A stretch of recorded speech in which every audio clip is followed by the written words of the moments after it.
Hey everyone, it's Michael Zapersky here, and welcome back to another episode of the Consulting Success Podcast. Today, I'm really excited to have Shannon Susko join us. Shannon, welcome.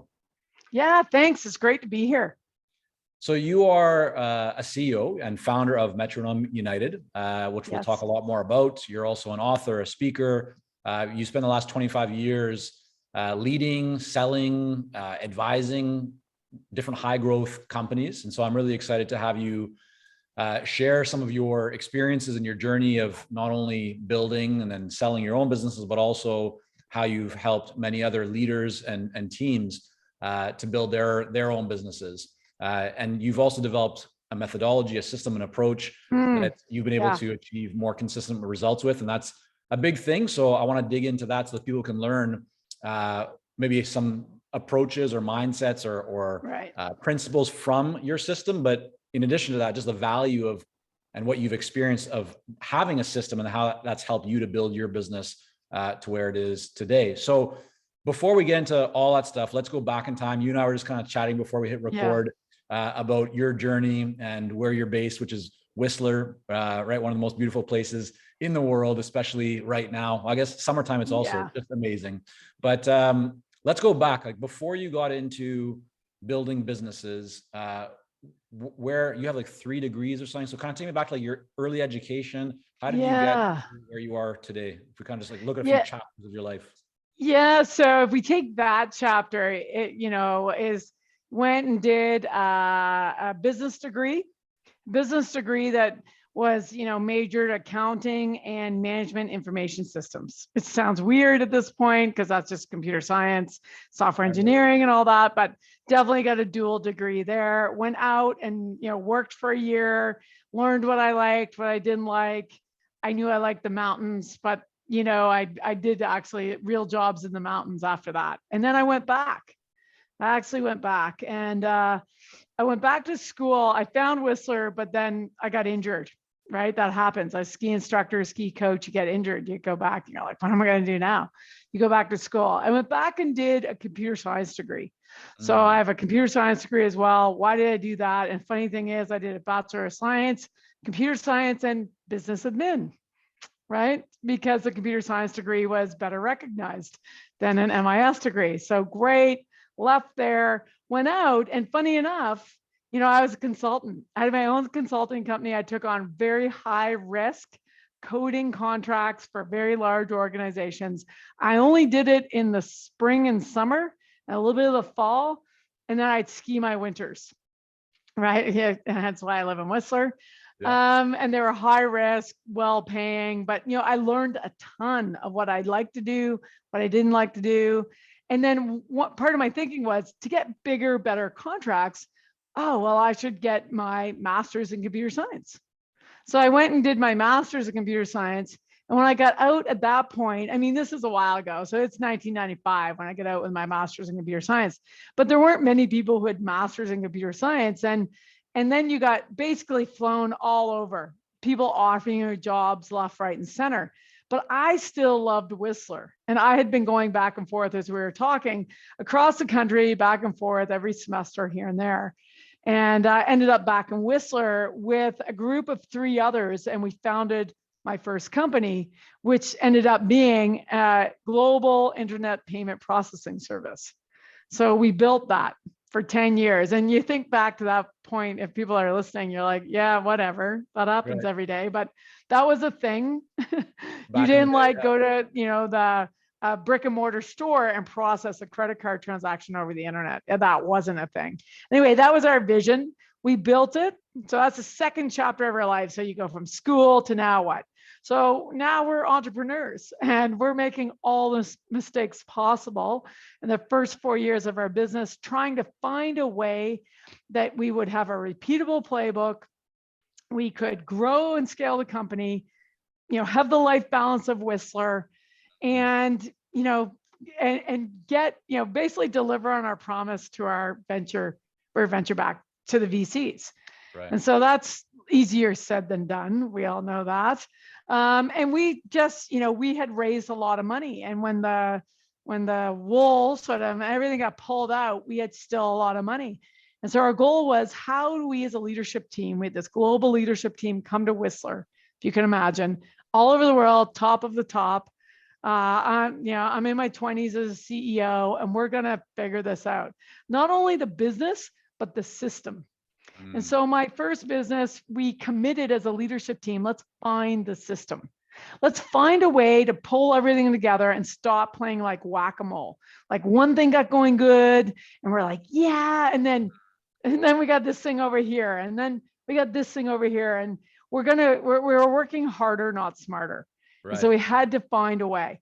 We are crazy business book junkies. We read a lot of books and we started piecing things together. So that business went from 1995. We sold it January 6, 2006. So the anniversary wasn't that long ago. It's been quite some time, but sold to a US company out of California. We became part of a company of about 500 people. Mm-hmm. And funny enough, I went with the deal. You go with the deal. It was a good deal and fun. They were surfers, we were skiers, right? So good mentality. Yeah. And the most interesting thing, they didn't only want our technology, our platform, and everything we'd done. They also wanted our business system, the repeatable playbook we created, and really enabled me and my team to have a balanced life. So in that time when building a first company, if you think of it about a system, and I said in the beginning, we were working harder, not smarter. There's only so much time you can invest and so many dollars you can invest. And then most people give up. Yeah. And so the system unlocked it for us, which was amazing. And the other side to that is, people are thinking, oh yeah, I heard that a million times. Well, most times you don't hear is that the CEO had 3 kids in less than 3 years and had time for that. Right? Had time for that. So that system enabled me to have a life, get married, have kids, have a family, have 32 ski seasons here and enjoy where we live, but also, go after our passion of building a global organization, which we did with our team. So we get bought, great. We go there. I'm on a 2-year contract, sort of locked in. They ask, can you back the system into the company? I said, yeah, sure, let's do it. I didn't say yes right away in the beginning. I wanted to feel it out. And then I said, yes, let's do it. So we backed it in, and, it took 3 years to back it totally in, because there's phases you go through. There's an execution cache and strategy mapping phase. Mm-hmm. Then there's validating your strategy and building the cohesiveness to the next level. And then the last stage, which is really about cascading it out throughout the organization, getting it to 500 people all the way out and through the company. So that takes time, but every quarter you take, you gain momentum, right? You gain momentum all the way through. And this leadership team was keen and committed, which you need. You need to have the willingness and desire to evolve your behavior. And they were on their own path to sell that company. But then 2008 hits. Right. And for anyone listening, and maybe you're too young for that, maybe you lived through it with me, but that was a big year. It's the worst markets we saw in our lifetime in 100 years, and all the value of the market fell out.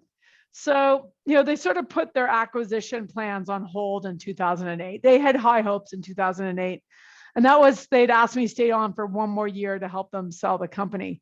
And that was happening in the front half of the year, and no one knew really how bad it was going to be in the back half. But we'd already, I got offered a new idea and some orphan technology and the opportunity to start a new company. And I had a different co-founding partner, and we built a global automated post-trade compliance system for broker dealers. Now that's a mouthful, and who cares about that? The big thing is we got to take the system and start at the beginning again, and with a new team, and take that repeatable playbook, the open playing field, the transparent scoreboard, and our coach, and do it again. And so this time, I have a whole bunch of questions for you, Shannon. So let I'm going to stop right about there. And this time we built and sold it. So the first one was 10 years. So that's nice. We really screwed up the first half of that, right? Really, we got it down in 6 years.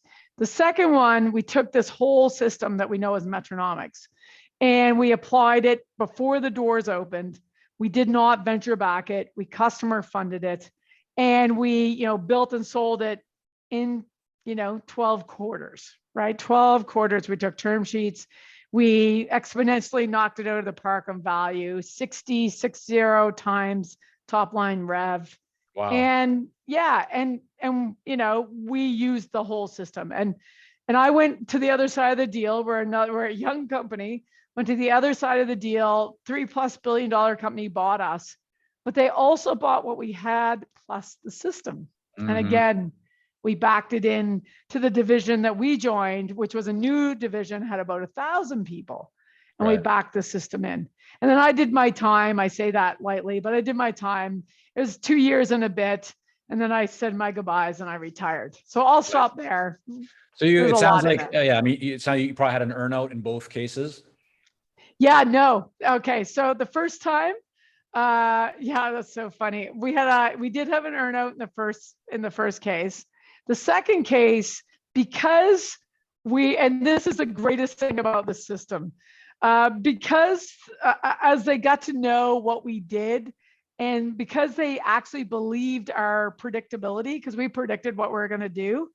And, that's the 3HAG, 3-year highly achievable goal. We sold on our 3HAG. We predicted our 3HAG and delivered on our 3HAG. When we got into the negotiations around the earnout, which was another 3HAG, it got, as it does, earnouts are messy and they can actually squash a deal. Sure. And it got to the point where the acquirer said, what are we doing? We want their technology. We want exactly what they did. We want their market, how they came across, and we want this system. Mm-hmm. So they actually removed the earnout. Wow. They removed the earnout and paid the net present value of that earnout on the day we closed, all in. Done deal. The only thing I had to put something on the line, of course, because I'm the CEO, I'm one of the major shareholders, is they made this thing called the Susko escrow. So they took a bit of my earnings, and I did that for the rest of the shareholders. They took a bit of my earnings, significant enough to make me stay, and time released it over the contract they wanted me to stay. Gotcha. Okay. There's a lot to dig into here. And the first question may be one that people are not expecting, but I think it deserves a bit of attention, which is going back to even before you started that first company, or maybe around that time. It seems like you were very intentional in creating, work-life balance or whatever you want to call it. Many people in business, before we hit record, you told me that your father was an entrepreneur, and most entrepreneurs, I think, have this feeling inside that if you're not working on building the business, like something's wrong. And I'm wondering what was going on in your mind that gave you the confidence, or maybe you had something else, that you were thinking about, but allowed you to say, I'm going to work on this, but I'm also going to ski in the winter. I'm going to, of course I could keep just taking on more contracts, making more money, but no, I'm actually going to carve out the winter so I could focus on skiing. Take me to that time, into that mindset. What was going on there? Yeah, no, that's amazing that you pick up on that, because my dad was an entrepreneur his whole life, right? Many businesses, different businesses, very successful. But, I'm the youngest of 5 kids in 6 years. And, my dad worked really hard.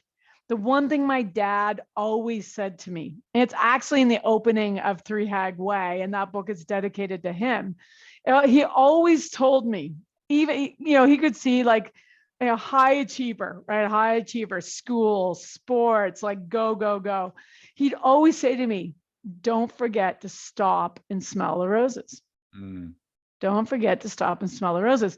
And that was ingrained in me at a teenager, right? Find the time, find your time and your balance time, and make sure that if you plan it, then you don't feel guilty about taking it, right? If you figure out a way to balance, then you don't feel guilty about taking it. And funny enough, Metronomics, the cover of Metronomics is Whistler Mountain, is Whistler, right? And there's skiers in that photo. And the reason that is the photo of the backdrop of Metronomics, my 3rd book that was just released, is because Metronomics, the repeatable system, the open playing field, and the coach is what enabled me to find balance. And balance in my life. So it's a bit of cliche, right? It's grow up yourself, your team, your company, and your life. Right. You have to grow all of those. Otherwise you're out of balance. And when you're out of balance, whether you're, you're your only person in your business, or you have a team of 100 in your business, if you are out of balance, it just makes it no fun. Yeah. Right. And so my dad enabled that thinking so early on. It's just amazing that you pick up on that. And did you ever have feelings of guilt? Like, oh, I'm on the ski slopes right now, but I could be, banging out another $50,000 contract, or shouldn't I be doing some marketing? Or no, I mean, the biggest thing is, I'll probably, this sounds crazy, but maybe for other moms that are out there, but the biggest guilt I had was really taking time to ski and not staying home with my family, right? Because that's just ingrained in our society. Sure. And so by planning it all out, because you're balancing life, and life is skiing, and I had 3 kids under 3.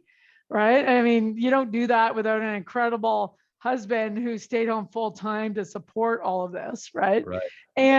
But you got to make time for yourself. And so my trick was, and I'm a crazy planner. I like to plan my calendars. I like to plan my schedule years in advance. You have to plan out your time. Otherwise, as an entrepreneur, you won't take it. You won't take it. You'll just keep working. And I felt like my dad was a little bit like that. Like he had certain trips planned. If my siblings were listening, they'd laugh because he always had his fishing trips planned. Like those were planned, and he'd have certain things, but like everything else was a bit fluid. And he would, you could definitely feel he felt that way. It's a huge load to be an entrepreneur and have to provide, sole provider for a family. We all know that. That's huge. Yeah, huge weight. And I never thought that would be me, by the way, but turned out it was. Right. I mean, I think it's a great example of how your time tends to fit to kind of the schedule that you create. And I remember back in the day when I was in high school, I never studied until like my later years, then getting into university. I used to play a lot of sports when I was younger. And so I would never study, but if I had only a little bit of time available because I was so busy in sports, then I would have to get the homework done at that time. Right. So that was kind of the power of the schedule to me. Same. I think it'd be great if you could kind of give us a high level overview of your system of kind of Metronomics or the 3 Hagway. But before we do that, I'd love if you could talk a little about like, how can you identify, or how can people think about identifying, first of all, what system to develop, or maybe even more importantly, within the system, how do you know what you should actually focus on to ensure that you're looking at the right things and you're able to then make progress in the areas that matter, so that you can create the time to go off and do the things that you're going to enjoy? Yeah, that's a perfect question for Metronomics, because Metronomics is a system, a regimen, right? So, and that's a weird word to use for business, because most of the time you hear of a health regimen, but it's like a health for business, team, and life regimen, right? So it's really, I mean, it just, even me saying that sounds like people are probably listening, oh, wow, that's so cliche, but it's not, because those are the things we need to keep in balance. And the system, the way it's laid out is, and to kick off the system, I mean, what we did in Metronomics, I think it, like last winter around this time, it was just, we were basically writing down every last thing you had to think about and the connections of it, so that entrepreneurs can figure out where they are and where the system will meet them right off the bat. And so we always, everybody, no matter if someone's like been in business 70 years or 2 years, whether you're 2 people or 1,000 people, everybody does a kickoff. And why you do a kickoff is because in Metronomics, there's 7 systems. Now, a lot of people think that's overwhelming, but those systems exist in your business, whether you want to acknowledge them or not. And most people only acknowledge really 3 systems. Can you walk us through like what the 7 systems are? And I will.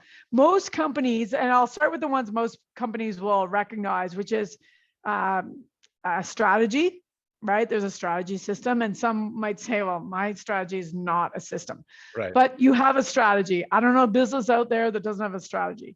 The second one is execution, and some have a system, and some, they're working out their system, and it might not be as smooth as they hope.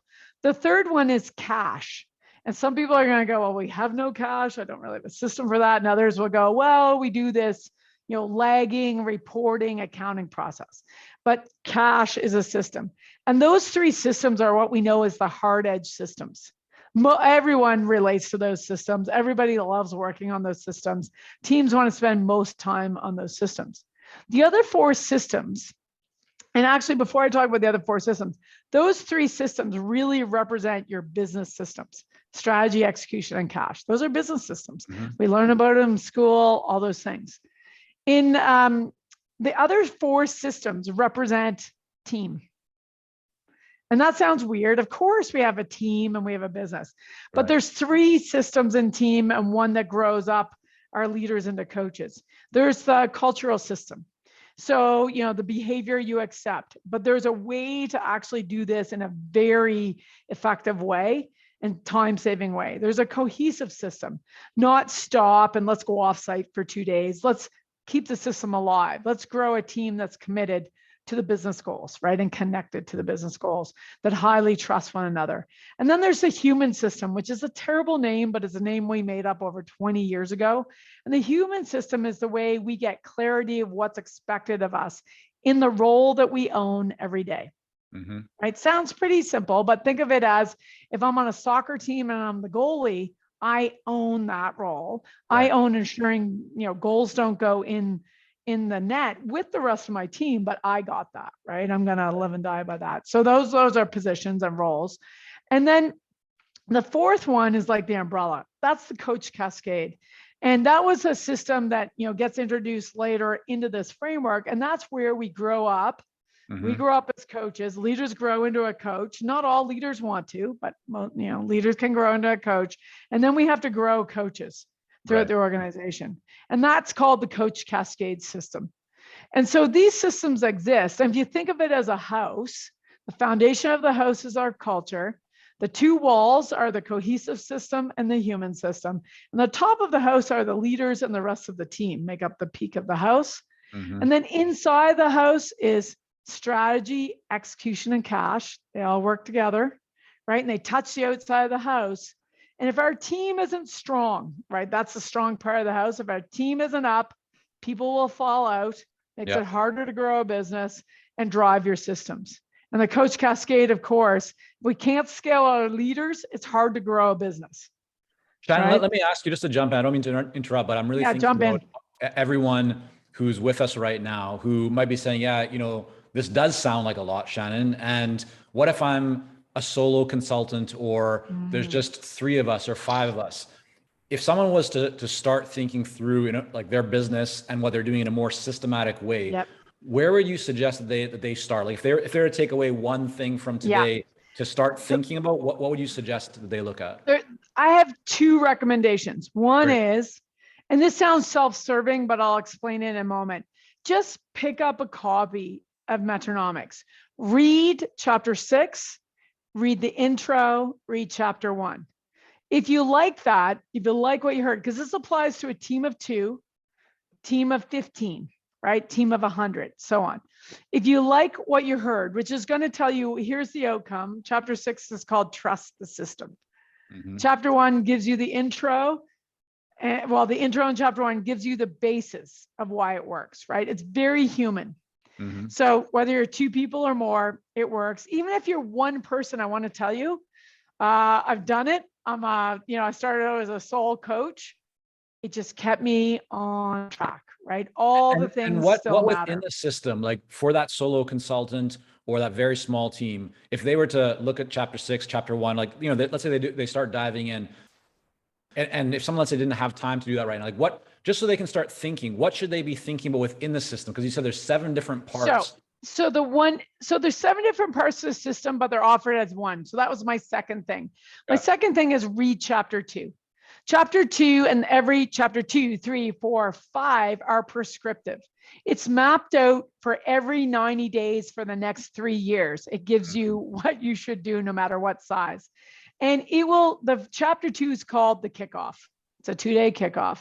And if you're like, even have a little thought that this might be exciting, is what I would say is, if you're the CEO, if you're the solopreneur, if you are one of two partners that are listening in, just go and look at the steps in that.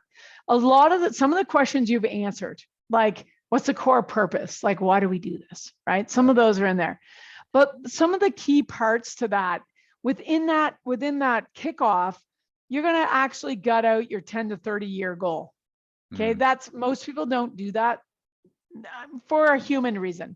It's scary. It's big. It's laughable. But those are all reasons why you should. Right? You're also going to gut out your first 3-year highly achievable goal, this is where strategy and execution meet. And it's a line in the sand 12 quarters away. And in order to do that, you answer 5 questions. That's it, 5 questions. And I can tell you, if you can do those 2 things first, I'd be surprised. And you can message me after this, message Michael after this and go, yeah, that didn't work. But it's the 3 hag is as human as it gets. The biggest thing is, as human beings, we don't want to say where we want to be 3 years from now. Why? Because we might be wrong. Right. What are some? There's 5 questions to ask. Yeah. Right, to get clear on that 3 hag. Yeah. What can you give us a few of those questions of? Yeah. I'll give you all of them. The first question is, what year does your 3rd year fiscal year end? December 31st, 2024. Maybe that's it. Canadian companies, it could be another time. Second question, what do you want? What do you want your top line, your gross revenue to be that year, ending December 31st, 2024? And how much cash do you want in the bank? Okay. Got it out, write it down. That's scary for people. Yeah. Okay. Next question is, how many of what do you need to sell in order to make that top line and put the cash in the bank? How many of what? What thing? Yeah. Right? How many contracts? How many hours? Whatever it is. Engagements. Okay. The next question is, if you're going to achieve those things and those dollars, the third question is, like you wrote down a big, hairy, audacious goal, your 10 to 30 year statement, you're going to write down a 3 hag statement, what you're going to be. If you deliver on that, what will you be? What will be your 3-year highly achievable goal? Right. As a company, describe it. Got it out. It's the best thing ever. It feels so good to do this. And so once you do that, the next question is, what are the top 3 to 5 capabilities you need to have in place in your company in order to achieve that? Yeah. Some might be already in place. Some we might have to put in place. Okay. Right. You got 12 quarters, 3 years to do it. Okay. You write those down. The last question is, if you do all of that, what will you be known for? When we say your company's name in the marketplace, people will have a space in their brain to say, in Paradata's world, we did all that. And we wanted people to think, you say the word, my first company's name, Paradata. And we wanted them to think that we, and know that we make payments easy. Right. Simple. That's all. We wanted them to think, oh yeah, Paradata. Yeah, they make payments easy. Simple. And we wrote our 3 hag down and drove to it. And every year you re-up your 3 hag. Right. So I always say happy new 3 hag year, because we always get a new one. Right. And once you've answered those 5 questions, how much of that are you then backing out and kind of breaking down into annual, into quarter? Like what are the next steps that people would need to be thinking about? So like I always say, do B hag, do 3 hag. Good. Sleep on it. I realize sleep's so important for this. It's strategic work. It's big thinking work. The next day or the next meeting, but have a sleep at some point, 1 or 2 or 3. The next day, then you're going to take your annual and you're going to do gross rev. You're probably going to do a bit more in between, cash in the bank, forecast cash first, really important. Widgets. What are the things that we need to sell in this year? Let's call it 2022. Sure. What are the top priorities we have to deliver? That's number 1. Company priorities. Number 1, who owns it? Specific, measurable, timely, all that good stuff. 1, 2, 3. Okay, great. Everyone agrees. We see the alignment to the 3 hag. And then we're in Q1 2022. We're going to say, what's your gross revenue for this quarter? Break it down by month, actually break it down over 13 weeks. cash? What are the things you need to deliver? 13-week sprint lanes, we call them. And then what are your top priorities? Company priorities first, and then somebody owns them. And we break them down over 13 weeks. The biggest thing is to get momentum with a system like this. You've got to get good at execution, clarity of execution, and people know what they need to do in order to create like, yeah, we're doing it. We're putting the numbers up. We're winning. Where do you see most people make mistakes with this? So let's say somebody has a plan and they've come with whatever system or approach works for them. But in your experience, where do most people make mistakes when it comes to developing and even more importantly, kind of like following a system, whatever system that is? Yeah. The number one mistake that we see, and we did it too, and I'll tell you how we overcame it because it will help everyone else too, is creating the daily habit of looking at the plan and doing it, looking at the plan and doing it with your team and everybody, like no different than when you're playing on the field and someone's got the ball and they missed the ball and you're like, hey, I can help you, right? And then you go get the ball and everyone's staying focused on the team score and the goal, but you're looking at it every day.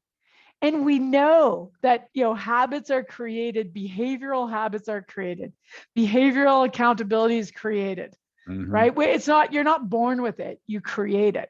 Yeah. So when you're with a team, you have to create it. And that's where, how we overcame that, because we can all get together, whether a 1-person team, 2-person team, 10-person team, we can all get together and go, hey, Shannon, we answered all those questions. We got it. We get to the end of the quarter and we're like, yeah, we didn't do it. Right? Because we never looked at the plan again.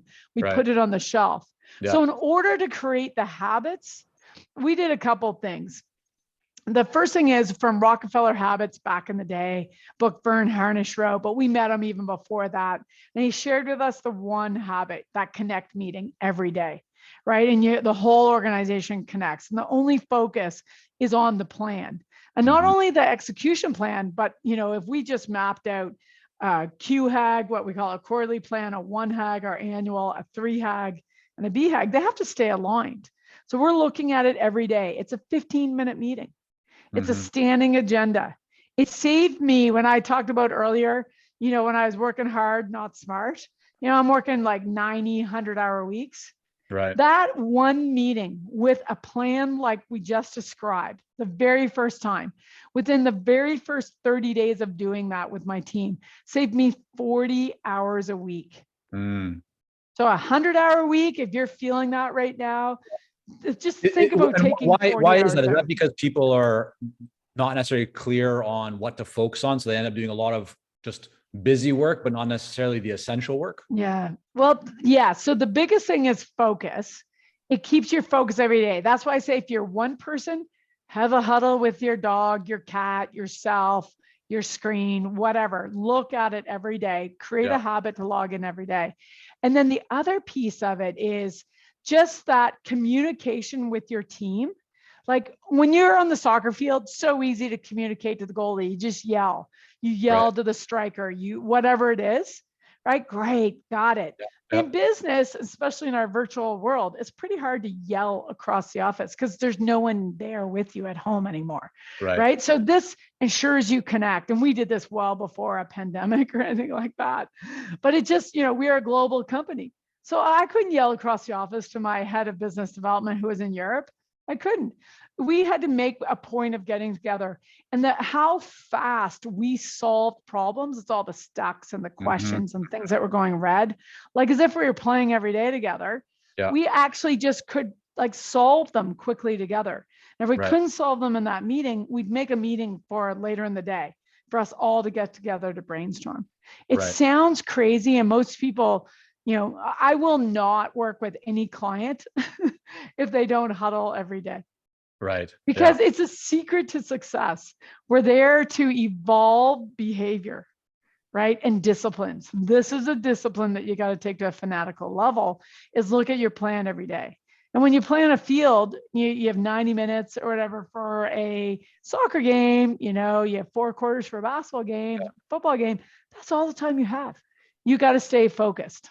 So Shannon, yeah, I want to, this is all really great information, and I want to switch our focus for a moment to your timeline, kind of back to the chapters Yeah. of your business in your life. So you talked about, you had your education, multiple different degrees, you built and sold 2 different companies.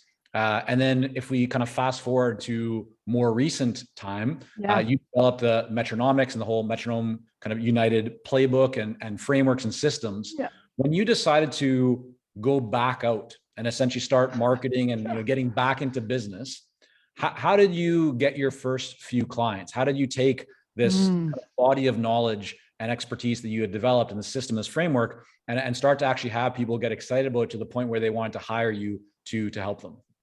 Yeah, interestingly enough, okay, so 2011 takes us to where, we sold the business. I had 2 more years of a contract, and then I retired, right? And then I got a phone call. Even before I retired, I got this phone call and said, hey, hey, Shannon. It was a colleague I knew out of Vancouver, British Columbia. I said, hey, I just watched you build and sell 2 companies. Well, I'm here slogging along with my first one with not exciting results like you got. And I need to get, find a way. I said, oh yeah, that's nice. Like, why are you calling me? And he goes, well, like you must have a system. And if you had asked me back then, I would never talk about it like this. It's been 10 years of, undoing it and working us back in so that we can explain it and turn it. But I was like, oh, a system. Yeah, I guess you can say we have a system, and I'd say, yeah. I go, why? He goes, I was just wondering if you might want to coach the system. I was like, oh, I'm not sure about that. Like I was so like, on my own journey. And I was like, what does a coach mean to you? What kind of coach? Because there's so many coaches, Sure. Consultants, everything. I said, describe what you're looking for. He goes, I'm looking for someone to coach me and my team. I was like, oh, that's interesting. Okay. Because we morphed from that. I had a CEO coach for me. And then I grew my CEO coaches, because I had many different ones, into CEO plus leadership team coaches. So I said, that's sort of interesting. I said, but I don't know if the system will work for you. I said, I was involved in every one of it going into every company. Like, I don't know. I just don't know if it'll work. And they're like, well, we're willing. Are you willing? And I was like, okay, I'll try it. Right. So that's a weird thing, because I didn't go, oh, I think I'll be a coach. Like, I got asked to be a coach, which I didn't even contemplate. I didn't have a card. I didn't have a website. Like, I'm like the unexpected coach. So I was like, oh, okay. So I just did exactly, and everything in Metronome is exactly what we did in our companies, except that I wasn't the CEO. So I had to rethink things. I prepped for the meetings like I was CEO. And so then this is what happens. And we know this for consultants out there, coaches out there, that if you do well with one company, they are going to tell people, and then you get other people calling you and so on. And so I might not be the greatest example, because that is what happened. Someone goes, hey, I talked to, so-and-so, and they said, wow, like you're doing the system, and would you coach us? I'm like, I don't know. I don't think so. But I did say yes to a handful, and they got great success out of the system. I thought that's really interesting. I said, the one thing I would love that I didn't have when I was a CEO is just this platform, an behavioral accountability platform that would be in the cloud. I grew up with software and whatnot, put stuff in the cloud. So I asked my actual now co-founding partner of Metronome Growth Systems, I said, he worked with me in all the other companies. I said, do you think you could just create this for my companies, this platform? Because we were using, like, back in the day, Word and Excel, and then, all that stuff. It doesn't work that great, but it worked. And I said, just for my clients though, because I tried a lot of other solutions out there. And he goes, yeah, I got time. I'll create that. And so we created the playing field, like, for those clients. And meanwhile, as that's going on, I realized that if I really want to get, like, the system's working, it's sort of exciting, right? And if I want to, and I looked for this system in 1998, I was like begging anybody for this system, someone to hand me this blueprint. And so I was like, someone said, why if you want to just give it away, why don't you just write it down? I go, oh, I don't want to write that down. That's a lot of work writing a book. Like I don't take that lightly. I have the shortest thesis in the history of my university, right? 30 pages. Like, I don't want to write a book. Anyway, I got talked into writing a book. And the reason I wrote the book is because I didn't want anyone to be as desperate as I was to grow a company. That's why I do everything today. Right. And so I wrote the Metronome Effect, right? Then you carry on and we have this platform. I have these 6 clients. That's it. People are reading the book. Well, I wrote a book so people don't call me. So they wouldn't call me. Right. Well, that's just hilarious. So would you say, Shannon, aside from just referrals and introductions, by doing good work, obviously that contributed a lot to the growth of your current business. Aside from that, are the books the biggest or have the biggest impact on marketing lead generation? Or is there anything else that you've done over the last several years, and especially more recently, that you've found has a big impact? Well, the interesting thing is book 2 came out again because I gave one piece of the system that I didn't write about in Metronome Effect to some coaches, because now coaches were attracted because of the Metronome Effect. And they said, look, you keep talking about this thing called the 3 hack, right? And all your clients have 3 hacks. Like, what is that? Can we use it too? And I was like, oh yeah, sure. I just gave it to a bunch of coaches that I knew, and they used it and got the same exponential results that we got in my companies and that my clients were getting. So then of course they tell 2 friends and so on, being coaches. Yeah. And then it like gets launched sort of at a big growth conference of a client up on stage talking about the 3 hack. And so I wrote it down. I was like, okay, well, I'll give that out too. That's like, sure, that's beautiful. I'm going to write that down as prescriptively as we wrote every other book. Write it down. Here you go. More coaches read it, which was not the intent. And then they said, we want to be certified in it. And I was like, oh, really? Just read the book. You're good. Lots of coaches have had success. No, like, go ahead. Anyway, about 4 or 5 months went by. There's more coaches asking. So we said, okay, if our goal is to have no one as desperate as I was to grow a company as CEO and entrepreneur, if we actually teach the coaches how to do it, we're going to exponentially get to more people, right? In a really great way. We're going to help the coaches. We're going to help the clients. This will be great.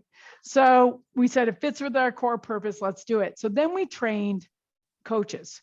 We currently have over 85 coaches worldwide who actually are certified in the 3 hack way, which is a piece and a big part of Metronomics. Right. And we in the Metronome community, there's, you can find a coach in most continents and countries around the world in many languages, which is like beyond my expectation. That's what has taken this off.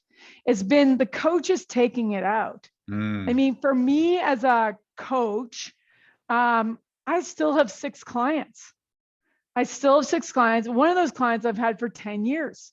Right. Don't you want a client for 10 years, 9 years, 8 years? Like, I very rarely take on a new client, because once you start the system, and this is really important for anyone listening, the system feeds itself. And I say that in all due respect to other systems. Usually systems run out, right? They go 1, 2, 3 years. And I can remember my other coaching colleagues going, well, I keep my clients for 3 years. I'm like, really? Because I'm going on 6 and 7 and 8. Now I just rolled one into 10 years. Like one of my first clients since I started coaching. Yeah. And someone goes, well, don't you run out of stuff? I said, no. I said, well, does an Olympic team, let's take hockey, ever go to the business Olympics or their Olympics without a coach? Why would they? Especially if they're winning. Yeah. The coach doesn't get fired if they're winning. And so the system lays out the framework for all of us to plug and play many thought leaders. It's a regimen, many thought leaders, things into it for what the client needs. And how do you structure your business? Because today you have your own clients, right? Small group, you have the software, you have the certification. What does your team look like in order to be able to operate and have 85 certified coaches, the software? That's a big deal. Yeah. What does that Yeah. structure look like today? Yeah. So if I give you a view of the business, so I have clients that I coach directly. Right. Okay. And we have a software platform that all my clients are on. I won't coach anyone unless they use the platform. And I'll explain that in a moment. And then we have hundreds of coaches on the platform, thousands of companies, thousands and tens of thousands of users around the world. Yep. And then we have, the coaches themselves, there's that piece of the business where they come and learn and be a part of a community. Right. So for me as a coach, I have a business that I coach my clients, as I always have. They pay me a monthly fee of 10K or more. Most is much more than that these days, but that's what they're paying. Right. And it's all in. There's no nickel and diming. You get me. You get my time. You get the cadence of meetings you require to win your business Olympics. The software is included. Everything's included. So that's an all in, you're buying my brain to work on your business, right? That's how I look at it. And only so much time to, go over there.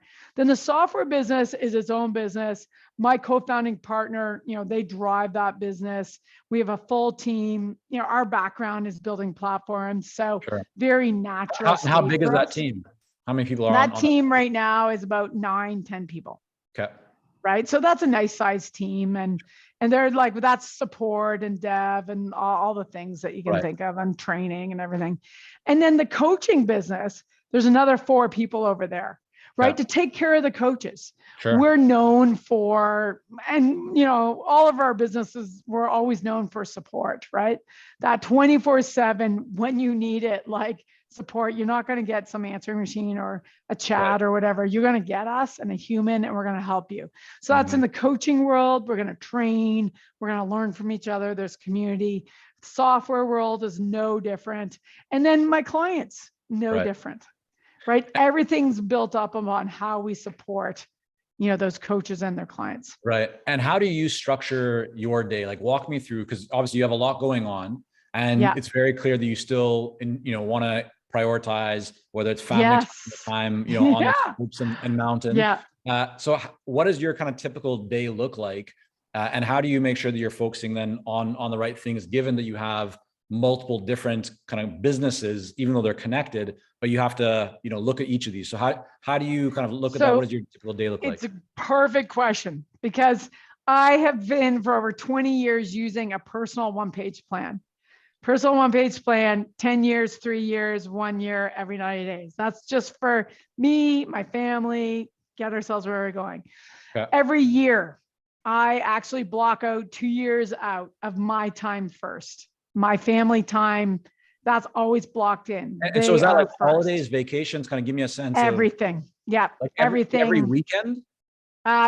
Everything. We're blocking out what we're doing. I might know exactly what we're doing, but it's blocked. Nobody's taking it in the business or anywhere else. Gotcha. Yeah. Then as you can imagine, in our business, we follow this regimen. So that is like, I don't know any way else to operate, and my team doesn't either. So that's how we operate. And we actually followed a very tight schedule in all my businesses about what days we do, what do we do on what days. In this particular business, we have what we call Metronome meeting Mondays. And that day is for Metronome. Anything Metronome. We have a cadence. It's all set out for years, and it goes on forever, right? That Mondays are for Metronome. Tuesday, Wednesday, Thursday, clients. Right. And Metronome Monday will include coaches as well. Right. Fridays, my time. Got you. Right. Okay. Every week. And then we block as many weeks as we want to do what we need to. Right. And the big thing is that setting this up was, and every time I had to say yes to something, I was like, okay, we're going to get this going, and then I'm going to work myself back out of that area of the business, and then we'll get that going. I'll work myself, right? Because all I want to do is coach and teach and learn and be in the coaching community, this great community that we've built, and with my clients. It's just, we're so aligned from a core value perspective about wanting to help grow up leaders, really. And their I love that. And their lives. there's so much in here. And before we wrap up, and I have actually two questions. The second to last is just, if you think about the best book that you've read or listened to over the last 6 months, what stands out? What would you recommend? What do you really enjoy? Oh, wow. There's been so many, but I'm going to go to one that I really leveraged with my clients over the last 6 months. And it's actually, I think it's behind me. I got to make sure. Yeah. So it's Unlocking the Customer Value Chain, Talis Texera. I don't know. It's like just a fabulous book, because in order to leverage my first two businesses, it was about the customer value chain. It's always about the customer value chain. So for your clients and for consultants, right, coaches, we need to know this too. We need to understand this. And I always take everything, I apply it to my own business, and then I apply it to my clients' businesses. Super fun. Fantastic. We'll have that linked up in the show notes.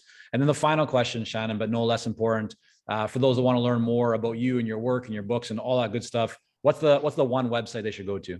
Yeah, go to metronomeunited.com. Metronomeunited.com. Everything's there. And I just want to say, I think you've probably got the idea, if you've been listening throughout this whole time, is that on our site, and everything mentioned in the book, anything mentioned in any of the 3 books, there's full reader portals that you can log into that are there. They're free. We're not here to make money off this. We're here to help you grow your business. So please log in and check it out. Check the books out. And if you have questions, reach out. We'll be here. Awesome. Good stuff. So we'll connect to that on the site. In the show notes there, just head over to consultingsuccess.com/podcast, and you'll find Shan's podcast and this episode. So Shan, thank you so much for coming on. Really appreciate it. You're welcome. Thank you. It's so fun to talk to you. Thank you so much.